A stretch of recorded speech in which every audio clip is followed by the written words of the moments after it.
അവൾ. ആരായിരുന്നു അവൾ? അവൾ എന്തിനെൻ്റെ ജീവിതത്തിലേക്ക് കടന്നു വന്നു? അവളും ഞാനുമായിട്ടുള്ള അടുപ്പമെന്ത്? ഇങ്ങനെ പല ചോദ്യങ്ങളും അവൻ്റെ മനസ്സിലേക്ക് കടന്നു വന്നു. 2 മാസത്തോളമായി അവൻ്റെ പിന്നാലെ അവളുമുണ്ട്. പ്രണയമല്ല. അങ്ങനെയൊരു ഭാവം അവളുടെ കണ്ണുകളിൽ ഞാൻ കണ്ടതുമില്ല. പിറ്റേന്ന് കോളേജിൽ പോകാൻ ഇറങ്ങിയ അവനെയും നോക്കി അവളുമുണ്ടായിരുന്നു. ചേട്ടാ, ചേട്ടന് ഈ ഫോട്ടോ ഓർമ്മയുണ്ടോ? കയ്യിലെ ഒരു പഴയ ഫോട്ടോ കാണിച്ച് അവൾ അവനോട് ചോദിച്ചു. അത് അവൻ്റെയും അവളുടെയും പഴയ കാലമായിരുന്നു. സുന്ദരമായ ബാല്യത്തിൻ്റെ, കുടുംബത്തിൻ്റെ ഈ സൗന്ദര്യം നഷ്ടമായത് അച്ഛൻ്റെ മദ്യപാനത്തിലൂടെയായിരുന്നു. സഹികെട്ട അമ്മ അനിയത്തിയെയും കൊണ്ട് ഒരു രാത്രി ഇറങ്ങിപ്പോയി. പിന്നീട് മദ്യപാനം അച്ഛനെയും കൊണ്ടുപോയി. ഇപ്പോഴാണ് അവളെ കാണുന്നത്.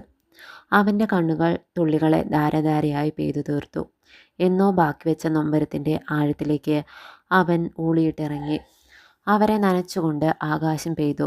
കുറച്ചകലെയായി അരുവിയുടെ കളകളനാദം മുഴങ്ങിക്കൊണ്ടിരുന്നു.